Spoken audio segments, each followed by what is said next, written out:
So I think if we just kind of can be where our feet are and be in this present moment, life will, as you said, life will unfold the next little step that we're supposed to take, or the next little kernel that we're supposed to pick up and open it up and then go forward.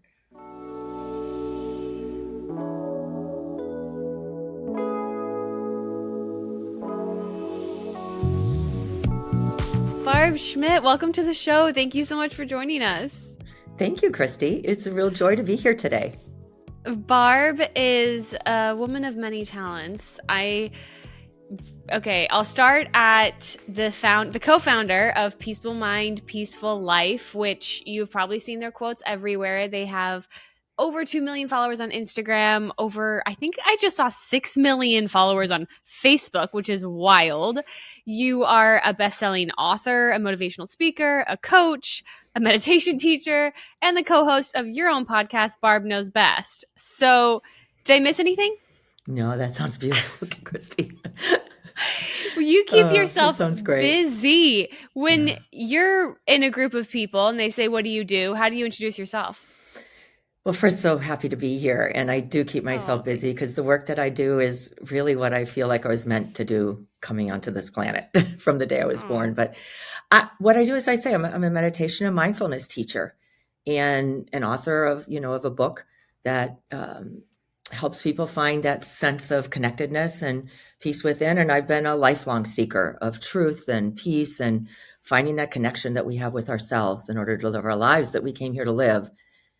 So, and then if people ask me more, I go into, co-founder with my daughter of Peaceful Mind, Peaceful Life, and, all the things that we do to help the world, be a better place and help people really find their own strength within. I think that's probably the greatest thing that I love doing. Yeah.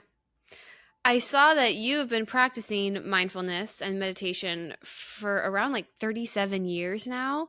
So can you tell us a little bit about what led you to this career, more so life path really than it is? It's kind of a career mixed with just a way of living. Oh my gosh, that's like opening a whole box. We could be on that. We want to open it. Well, yes, I started my practice. I started my own personal practice back in 1984. I went into treatment for bulimia. So I was 28 years old, had been suffering from the disorder of bulimia for about 6 or 7 years, and woke up one morning and said, I can't live this way.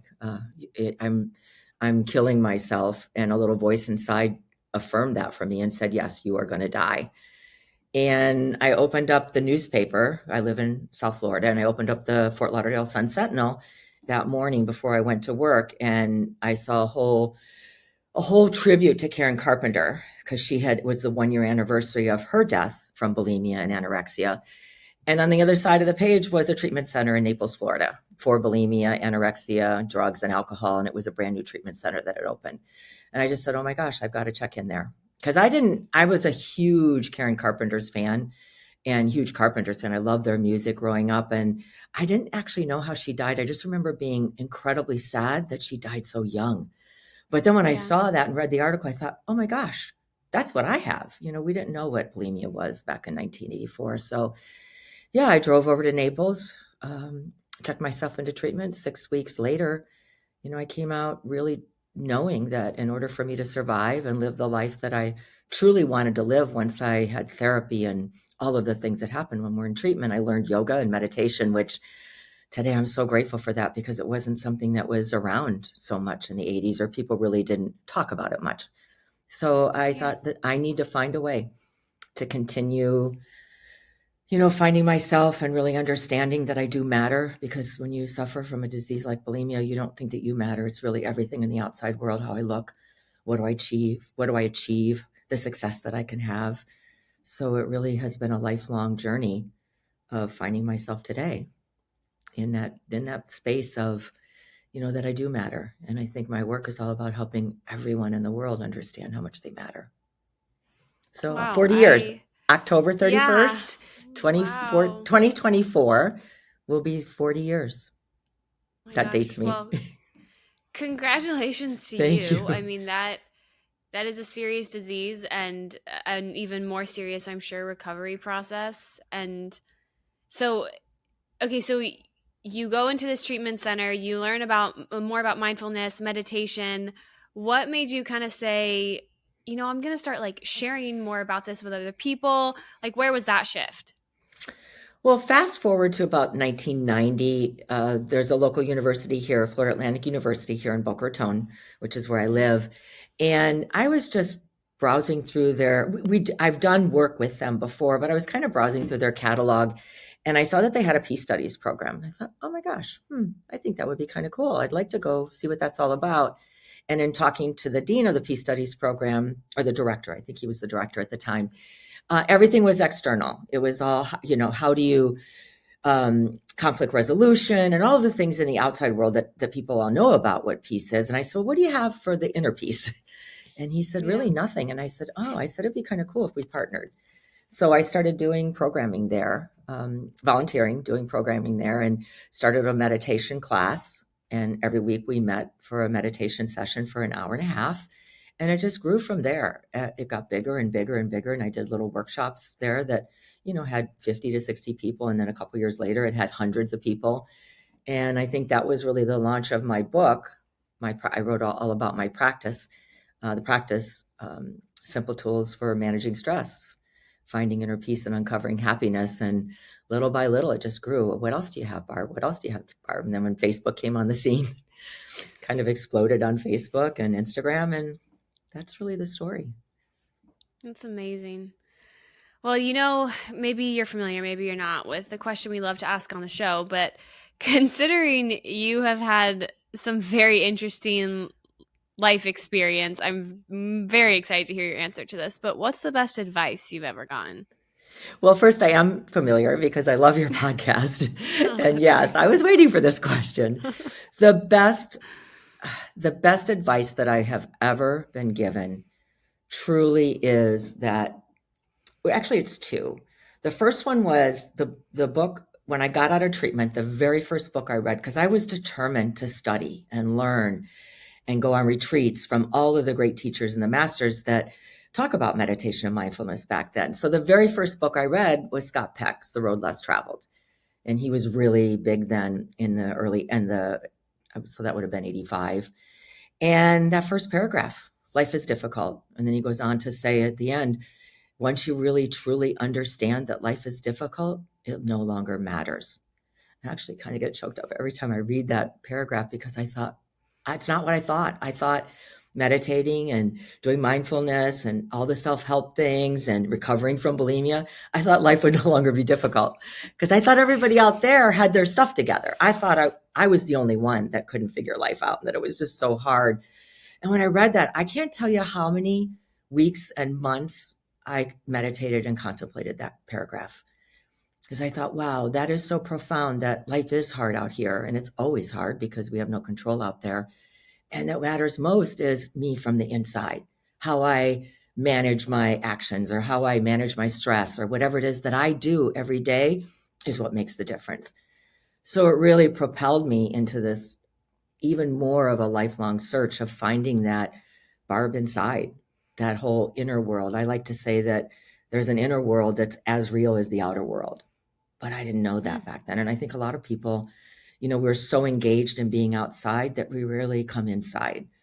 So that, and I would also have to say, I've had many therapists. Therapy and treatment was 24/7 almost. It felt like group therapy, individual therapy. But since then, I've had so many therapists. I had a beautiful therapist. Oh, she was so extraordinary. And she said to me, Barb, I think if you really understood that there are more options than just A and B, that there's a whole alphabet of options. So really allow yourself to be curious and open to all of the possibilities in your life. And that has been huge for me, not to think that I'm in a little box and I have to choose this or that actually there are more possibilities and opportunities out there than I can even imagine. So Hmm. those two things I would say have really shaped the person that I am today and the practice that I do.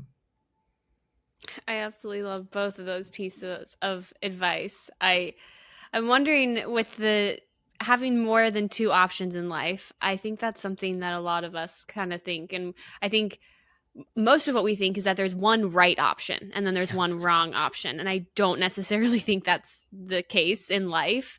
Have there been experiences in your life where you've seen that very blatantly? Oh my gosh, yes. And for me, yes.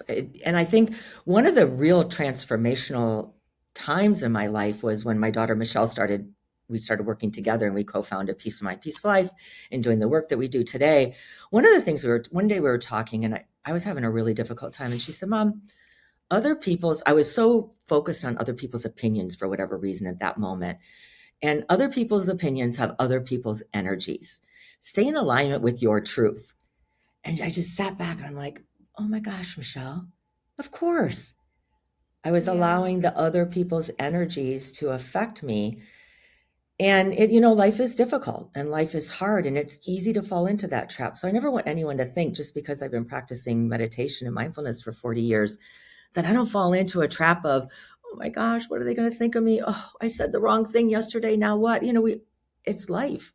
And I think that's what Scott Peck meant when he said life is difficult. And once you realize that, it doesn't matter because we just keep moving forward. So I would say understanding that other people's energies that Michelle so beautifully said, she was just like, it came right off the cuff, has their opinions and their energies and their thoughts. Glennon Doyle has a beautiful thing that she says, stop asking people where you want to go who've never been where you're trying to go. So just understanding, I love quotes. They've served me my whole life. And just understanding that we really have the answers inside. And so in that moment when I was feeling at my lowest, I was like, okay, Barb, what are you feeling right now? And what are all the possibilities out there where you can take that next step forward? Yeah. Yeah. I think a lot of it comes down to trusting yourself and trusting that you can make good decisions and you have made good decisions. And those Yeah. aren't always going to be in line with what other people think you need in your life. Right. Exactly. It's so true. And it's hard. It's really hard. And Yeah. sometimes we forget that. I really want people to understand that. Like it's not a one and done. Learning Yeah. teachings and learning lessons and learning the blessings in life and the silver linings, all the things that we read about and that we talk about, it's never a one and done. I mean, I'm 67 and I just went through a really, really difficult divorce this past year, 2023, that lasted for several years before that during COVID. And coming out the other side, I'm thinking, oh my gosh, I made it. But there were times where I didn't think that I could. I thought, oh my gosh, I think I'm at my lowest. Well, I'm 67. I've been at my lowest so many times. Yeah. There was a little bit of humor. I laughed when I said that to myself. I think I'm at the lowest I've ever been. And then I started to laugh. Barb, I think you said that probably 100 times in the past 40 years. So it's all relative to what life has for us out there. And I think life is always trying to show us and teach us because we are here to learn, after all, I believe, that we can handle things better than we think. We got this. And every Yeah. day that we put that one step forward, even taking the tiniest of steps I was taking last year, it'll get us where we want to go. Yeah. There's a quote that I've been repeating a lot to myself that as you're speaking I'm reminded of, which is, and I don't even know who said it actually, but it won't always be easy, but it won't always be hard. Because even I'm 28 years old and even at 28 I think like, man, life is really challenging sometimes and I'm pretty young, and does that just mean that I have like decades more of challenges? But then I try and remind myself, like, yes, there's so many hard things, but there's also things that aren't going to feel like mountaintops all of the time. And I'm wondering if, like, looking back, you realize that there were also a lot of like really beautiful things that came out of those very challenging things. Oh my gosh, 100%. It there always is. Maya Angelou has one of the most beautiful quotes. Every storm runs out of rain. And I use it all the time. So Yes. whenever there's a storm coming, I think of life as a storm. I live in Florida Yeah. and we have hurricanes and we have Very big apropos. storms. Yeah, exactly. And just that idea that every storm runs out of rain. So, and after the rain, what happens? Or even sometimes during the rain, if it's not really storming, there's the rainbow. Dr. Angela also says, be the rainbow in someone else's life. So I think about that whole idea that storms are going to come and go. We cannot stop them. We can only manage our reaction to them or our ability to continue to stay the course. And sometimes that means just standing still. When I think about a hurricane, when we board up and when it's one that looks like it's coming toward us, we board up everything, we board up the windows, and then we come inside and we just wait and we just stay still because oftentimes we don't have electricity And so you just wait and the storm will pass. And I think that's a really good analogy for our lives, that sometimes we just have to wait and Hmm. not necessarily stop, but just wait. It's that idea that we can wait, like we can wait to see what is the next step that we're going to take. And life will always show us that next step if we have the faith, I think, in ourselves and really understand that idea that once we realize that life is difficult, it doesn't matter because we can weather any storm that's coming our way. So, yeah, there's going to be, and it'll never end. There's going to be probably hundreds more. At 67, I'm sure I have hundreds more, depending on how long I'm on this planet. But there's going to be many, many, many more. I think in believing that we can handle it better probably than we think is a blessing. That is the blessing. Wow, I've Yeah, got what I need inside. Just let me hold true to that and stay steadfast with that. I love that. I also love that concept of waiting. I feel like a lot of times we also feel like, okay, something's hard. We just got to do more. There's something we can do to help make it better. And sometimes there really is nothing you can do. But like you said, just be patient in the Yeah. hardship and let it ride out however it's going to ride out. And I'm sure mindfulness and meditation to you is how you can find peace in the waiting. I think that's so beautifully said because I was thinking of when you were saying that there's an analogy that we're in a boat. And so we're on this shore. And I think it's in the Buddhist tradition. I spent 15 years studying all the great traditions during my recovery. I mean, still in my recovery, but at the early days of my recovery. And there's this analogy of that we're in a boat and we're on this shore. And this shore is, learning all the things and getting all the tools and gathering up all the self-confidence and the strength that we have within. And so we get all that. And I'm thinking to myself, when I got out of treatment, I kind of started my journey to the other shore of self-love, self-acceptance. And sometimes we're just kind of hanging out there in the middle. We can't see the shore that we just left and we can't see the shore that we're going toward.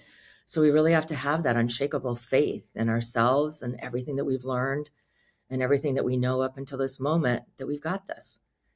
And that's Yeah. the waiting. Yeah, I think that it always gives me great solace to think I can do anything for this moment that maybe my mind and my whole being couldn't imagine doing for a lifetime.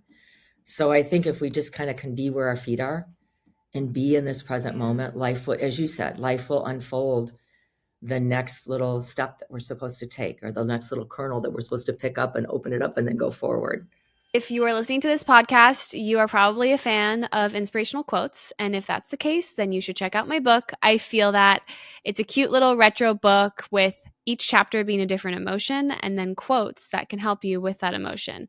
So if you're looking to support me or the show, if you need a cute little gift for a friend or just something to flip through when you're feeling down one day, then this book is for you. You can purchase it at quotesbychristy.com, which is my website, or the link will be in the show notes. I love the concept too of the fact that, and I think this is a different quote.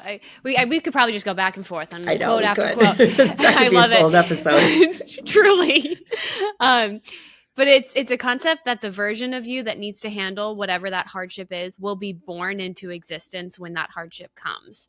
Yeah. And I think about that so often because you get anxiety of how you're going to deal with these hard things, but you're not the version of yourself that you're going to be when you deal No. with those hard things.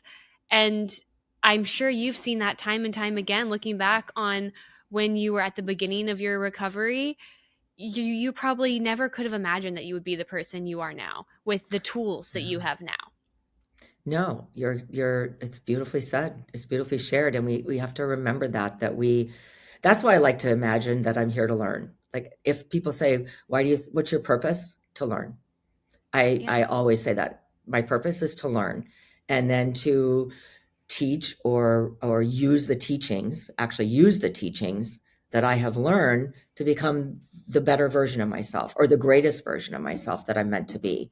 I think we're always uncovering everything that's inside. I'm not necessarily a believer that I had such a traumatic life. It was not easy growing up.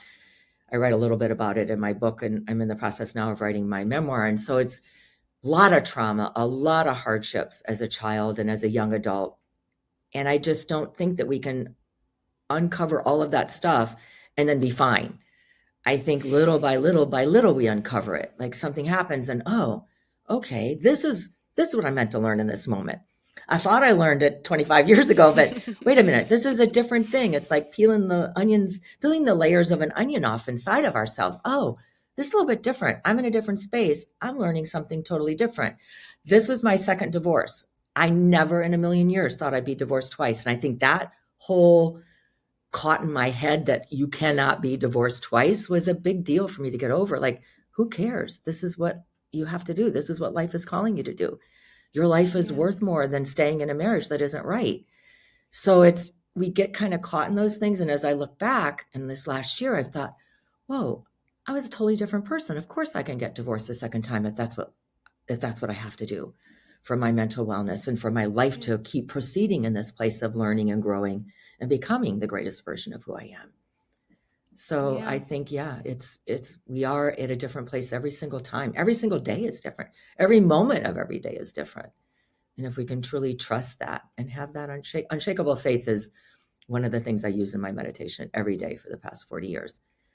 Grant me the grace of unshakable faith, because it can get hard. And it does get hard, and it will get hard. That's our reminder for the day is it will get harder, but we will also be capable of dealing with it. And I think that is the hope that we have. Yes. Well, we get hard. Life gets harder maybe, and we get stronger. So it's a good. Love that. Life gets harder, but we get stronger, and life gets harder and we get a little bit more strong, and life gets harder and we get stronger. Yeah. I don't think we ever finish. Yeah. Exactly. And meditation is like a workout for the brain. It's true. And all of a sudden you do the same workout, but it's a little bit easier. Yes. Same thing, just easier. Yes. Just feels easier. Yes. Easier and so familiar. I think I love the word familiar. Oh, wait. Not as unknown. Yeah. This is familiar. I know what to do here. Oh, yeah. All I need to do is sit down for a few minutes and ask myself a bunch of questions. Talk to myself all the time. Just pause here, Barb, and ask yourself, what's happening for you in this moment? Yeah. I love that. I love it. I love that. Are there some of the biggest awakenings or realizations that you've had as you started this mindfulness and meditation practice? Maybe it was at the beginning of your recovery. Maybe it was through these experiences you've had with divorce and clearly really difficult things. Have there been like huge, I guess awakenings and that you remember being like, oh, that change in my thought process is going to change my life? Wow, so many. I can't count. Can't even count how many times I've said, wow, this changed my life. Wow, this really changed my life.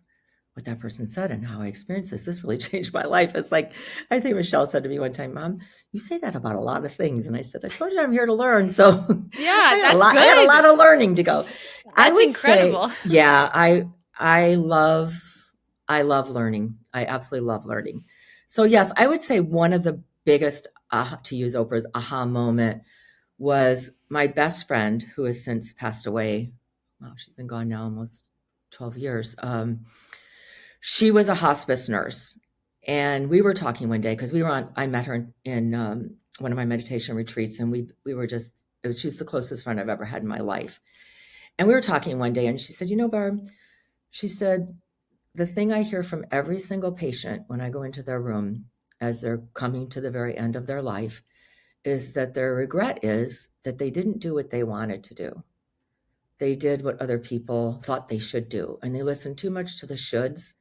And this is what I'm supposed to do. And this is what others are telling me I have to do, instead of doing what I really deeply wanted to do, instead of what my heart was saying, oh, Barb, do this. And we had such a long conversation about that. And when she was dying, she died of cancer. And when she was dying, my last conversation with her was about letting things go and really living your life to its fullest. And she said to me, I want to cry.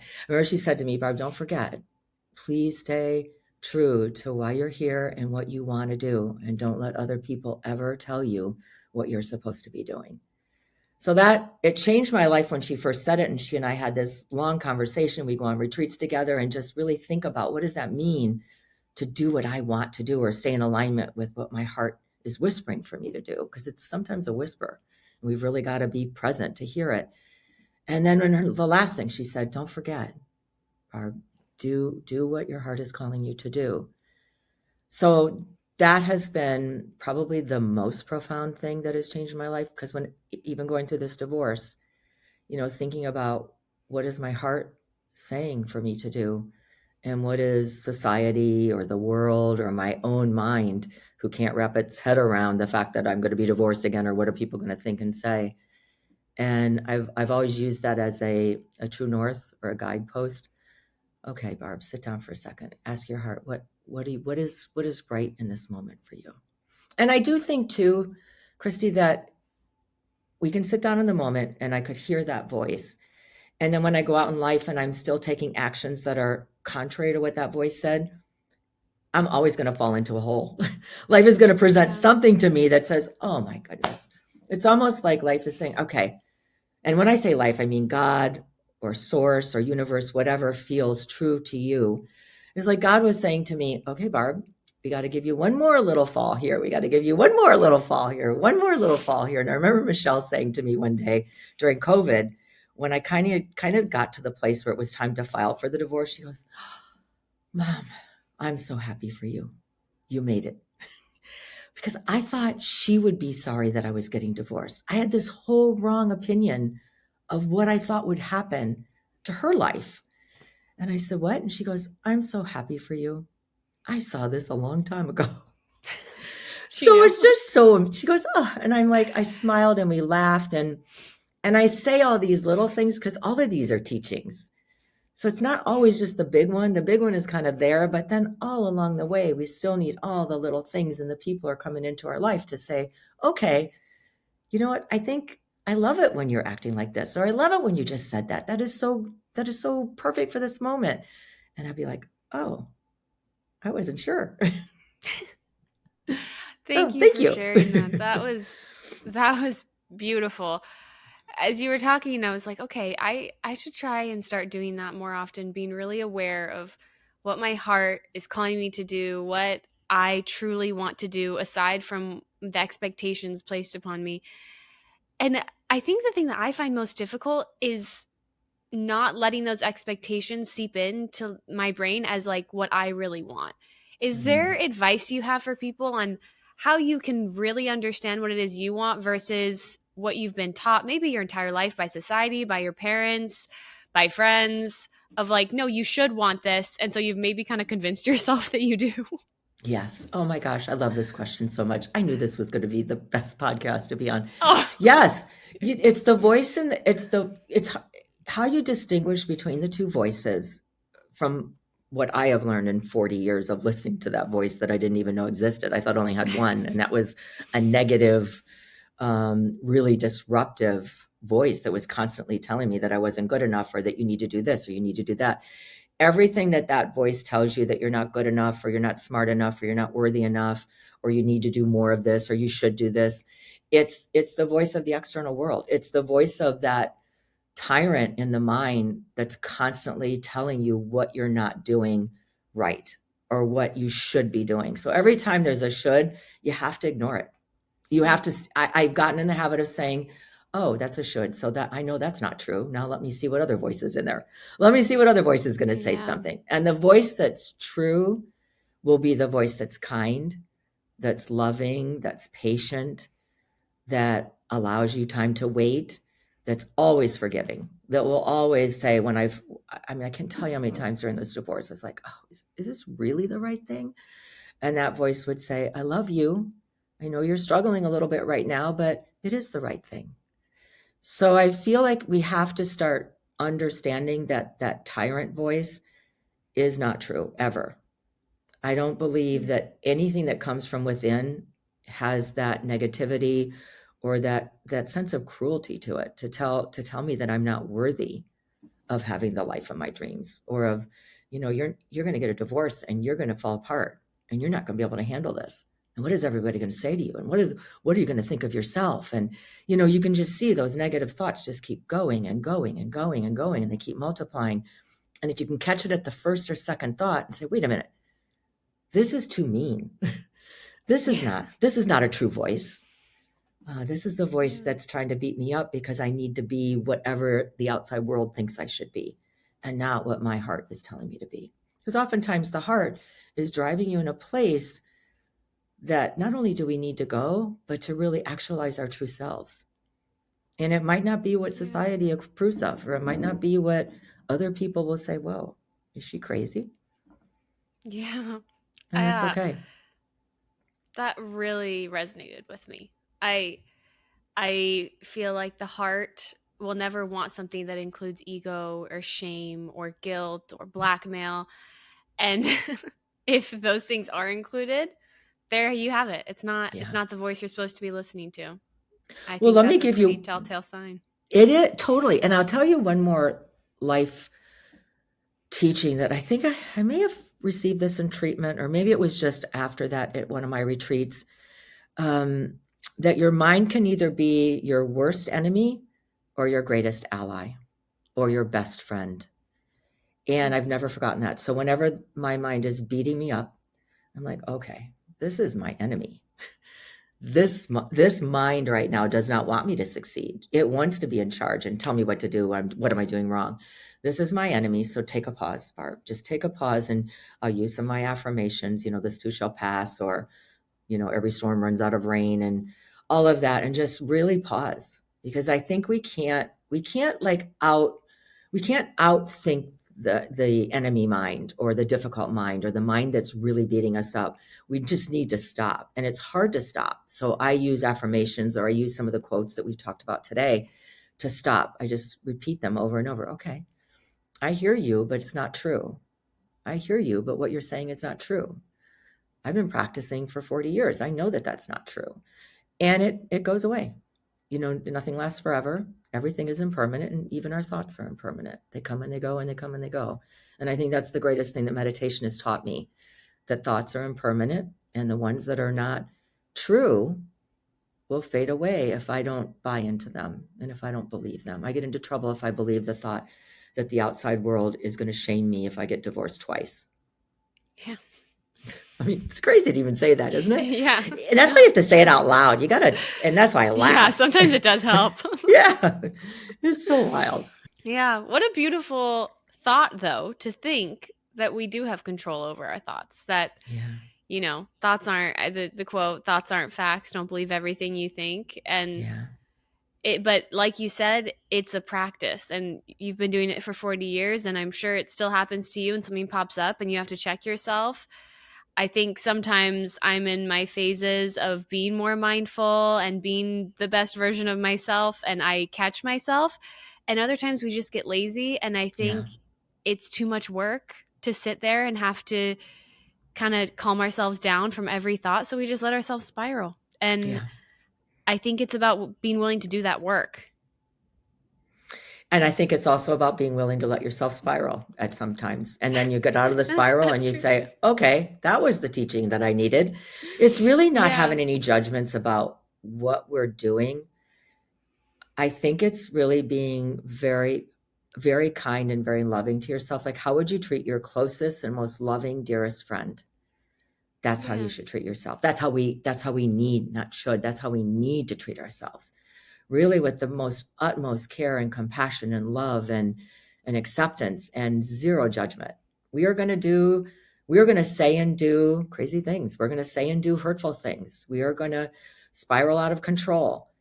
And I think having that unshakable faith that I know that I'm not going to drown. I didn't know that 40 years ago. I thought I would drown. If I didn't listen to every single thing that was happening in the outside world, if I didn't become a complete success and really get myself together and be able to show people that I am worthy and that I do matter.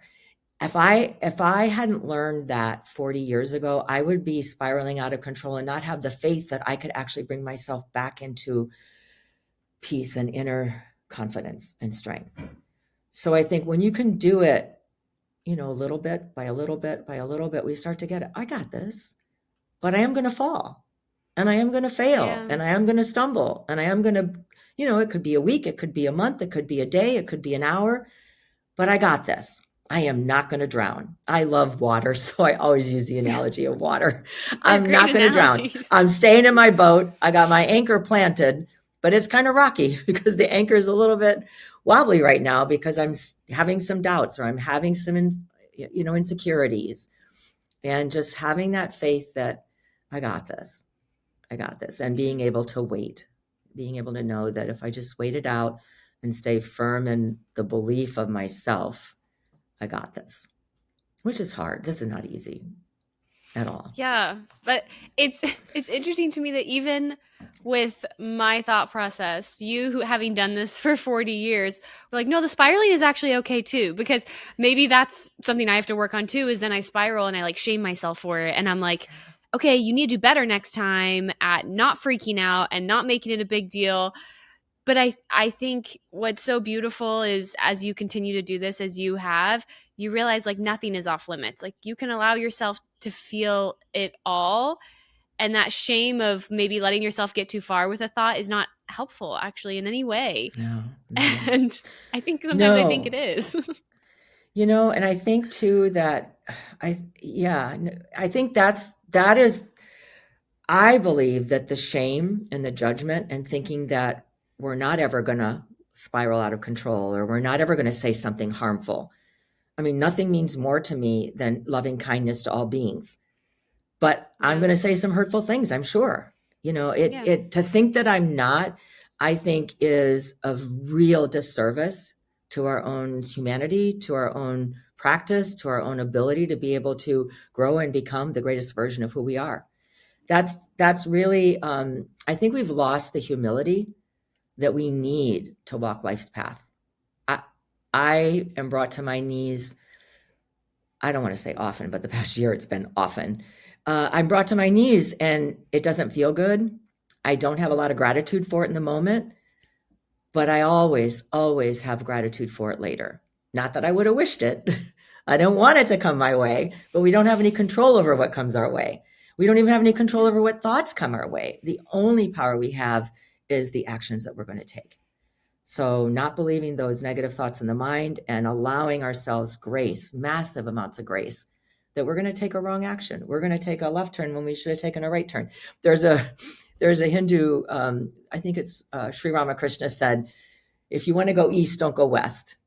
I remember I read that, oh my gosh, 25 years ago. And I'm thinking, okay, that makes perfect sense. I love those little things like, oh, okay, I never thought about it that way. Yeah. But I go west all the time when I'm trying to go east. And I say all the time to be exaggerating. Of course, it's not all the time, but it feels like it's all the time when it's something major, like a big Yeah. life altering situation that's happening, or like during COVID. That was one of the hardest times in people's lives. And Yeah. it was really, really hard to endure not only our own suffering, but the collective suffering that was so huge in the world. So we have Yeah. to offer ourselves lots and lots of grace and patience. I love that. I love that. I feel like I have like 30 more questions I could ask, and this might be a two-parter, and we might have to do a whole nother episode. Last question to leave everyone off with some more of your wisdom. If you were speaking to someone right now who was trying to find more peace in their lives, what is one of the core things that you would want to share with them? Wow, that is a really big question. Well, the first thing that I would say is part of the disruption of your inner peace is the disconnection that you have from yourself from within. And it may sound difficult, and it may sound not even I didn't even understand in treatment when they were saying, you have to start loving yourself, and I laughed. So it's that Yeah. idea of really understanding that there is a voice within you that is real, and there is a life within you that is real. And little by little to start to cultivate a loving, caring, forgiving, non-judgmental relationship with yourself. And so I always start by think about your best and dearest, most loving person in your life. Think about the feelings that you have for them. Think about what you would do for them. What if they came to you and said that they were struggling and that they didn't like themselves and that they had all these things that were wrong with themselves, and they're just not good enough, and they're not even worthy. They don't even know if they're worthy, and you're listening to them with the most open, caring, loving heart, what would you say to them? I know for me, what I feel like I always want to be a good friend, especially to the people in my life that I just love dearly. I would say, oh my gosh, you have no idea how beautiful you are inside and out. You have no idea how much you are loved. You have no idea how smart and how wise and how so many things that you do for me have made my life so much better. Just really, I would say, you have that feeling. Now that is the feeling of cultivation for yourself. Like you can never, I don't think I could ever have achieved and accomplished and been able to walk life's path through all of the trauma and all of the difficulties without first cultivating this best friend relationship that I have with myself.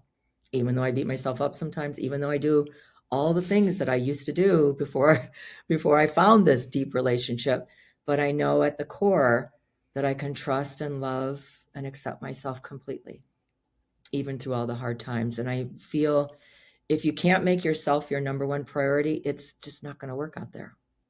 And that doesn't mean to be selfish. I'm not saying, oh, someone asked you to do something and you love them dearly, but there's a part of you that doesn't want to do it. Sometimes we have to do things that we don't want to do. But more often than not, we're doing things that we think we should be doing instead of things that are coming from the heart. Like, I don't really have the time to do this, but I really want to do it because I love them so much. And the same for ourselves. I don't have time for this rest, but I love myself so much that I need to take the pause, because that's the worst advice that was ever given to me as a young person. I was 28 when I went into treatment, and I was told all along the way, don't ever pause, don't ever stop, don't ever take a break. Otherwise, you're going to be passed over and you are going to be left behind. And I went and went and went until I almost killed myself with the eating disorder, bulimia. So yeah, you have to pause and check in with yourself. Every moment I'm talking to myself all day long. You have to feel your feelings. You have to let the emotions come out. You have to acknowledge that you feel that way. And then it passes. And then this too shall pass. That's what I would say. So beautiful. So profound. So beautiful. Barb, thank you so much. I can't even describe how beautiful this conversation was, and what an honor it was to have you on the show today. I want to make sure that everyone can keep up with your work if they're not already. Can you let us know websites or social media handles or where people can go to continue on following you? Yes. So first, Christy, I want to say I love you and I love your work and I love everyone listening to this. We are a band of humanity really doing the best that we can to have the best life that we can for ourselves and for others. So thank you for this podcast and for the work that you do.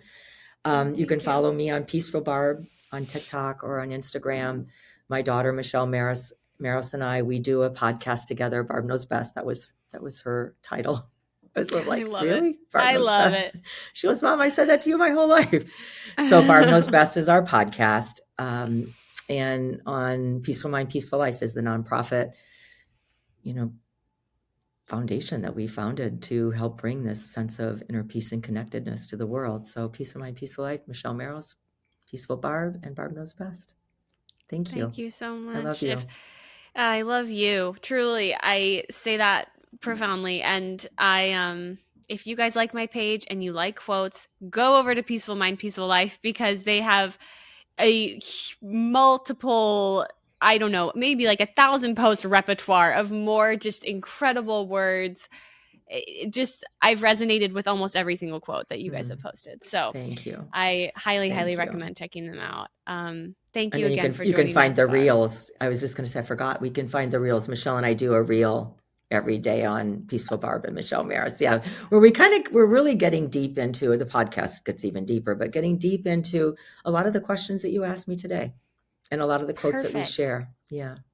And I have seen those reels too, and they're even better because they expand upon some of the quotes or some of the concepts in the quotes. So you get even more in-depth knowledge of Barb and her wisdom and her daughter. And I love that dynamic too. And I love watching it. So Thank Thank you you. so much for joining us, Barb. Thank To you. everyone who has tuned in, who has listened, thank you for joining us on The Shift. Make sure to subscribe. Let us know what you think about this episode, and we will see you next time. Thank you. Thank you.